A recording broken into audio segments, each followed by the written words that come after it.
But the best is in Hong Kong, I met this guy, his name tag, his name, I kid you not, was Sorry. Sorry. I mean, how do you meet people with a name like Sorry? You know, it's like, hi, I'm John. I'm sorry.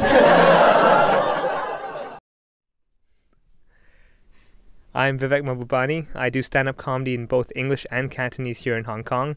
In 2007, I won the Funniest Chinese Person Award, and in 2008, I won the Funniest English Person in Hong Kong Award. Technically, that makes me the funniest person in Hong Kong. I'm an Indian person. I was born and raised here in Hong Kong, and no matter how hard I try, I'm always going to be a foreigner. As much as I speak in Cantonese or I talk to the locals and I have local habits, my face is still Indian. So the initial impact that it gives people is that they think I'm a foreigner, so they treat me like a foreigner until I speak to them.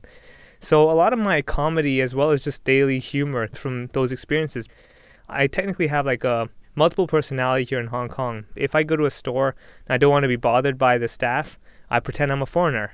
But if I want to get that discount that's written in Chinese, I pretend I'm a local. I can switch around. I'm like a chameleon when it comes to identities here. Oddly for me, I feel I'm culturally misplaced because I'm born and raised in Hong Kong, and so I like Hong Kong more than I even like India. The lifestyle, the pace, and the people. So I'm like a Hong Kong person trapped in an Indian shell. The person with the toughest or the weirdest life usually has the easiest time as being a comedian, because basically stand-up comedy is about talking about the problems or the funny, weird things about life. And the weirder you are, the better.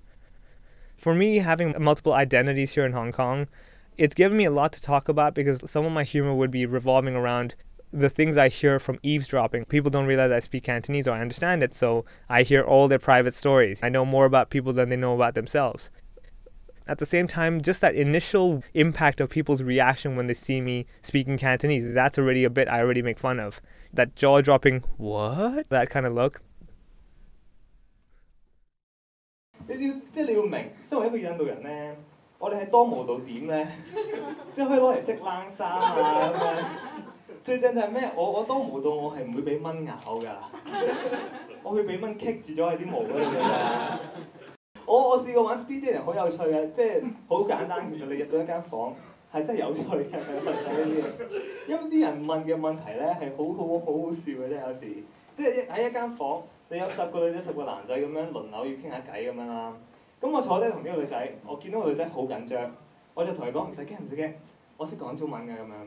佢第一句就問我：咁你識唔識講英文㗎？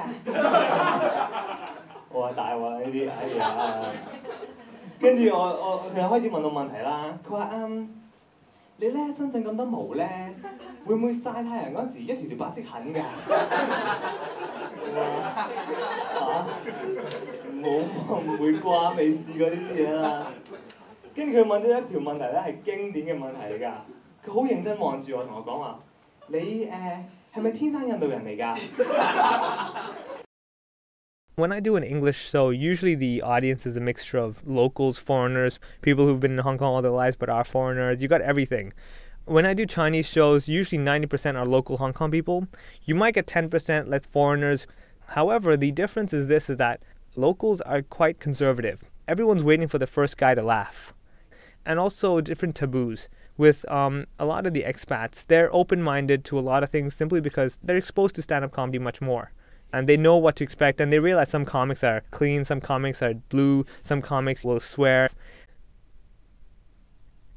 My day job is actually, I'm a freelance web designer and developer. It allows me to shift around with my time and all that. Actually, my life is more packed than normal because I can manage my time.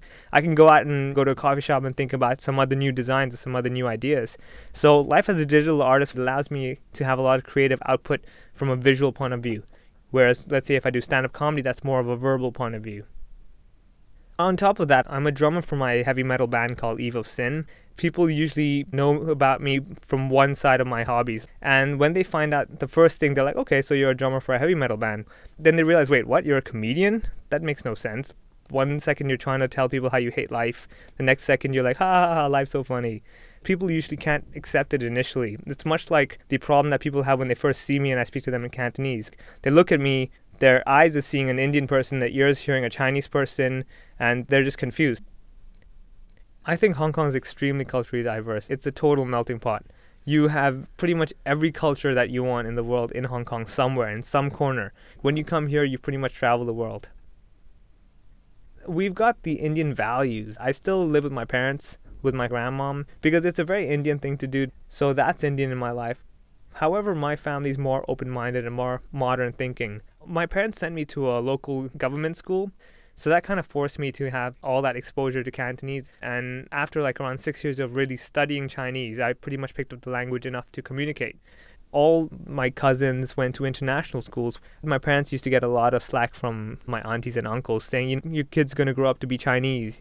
And initially they were also worried because it was quite tough for me. I had the extra work of going to tuition classes after school. While my cousins were out playing games in the park, here I am stuck in a room going, lay home. It was horrible. Back then I didn't understand it, and back then I hated it. It was a long, hard road for me to travel. However, if it wasn't for that, I wouldn't be where I am today. The reason I feel people don't blend in with the Hong Kong locals is they never tried blending in with the Hong Kong locals. You can't really blend in with something unless you go throw yourself into the pool. I've met a lot of foreigners who always live in their own little circle. I have good friends of mine who don't speak Cantonese or don't really have any Chinese friends. Even though they're like the second or third generation in Hong Kong, they're stuck in their own circle. And usually people are comfortable in their circle, much like Chinatown. There's a Chinatown because people want to stay in their own circle of comfort. But you know what? Life's short.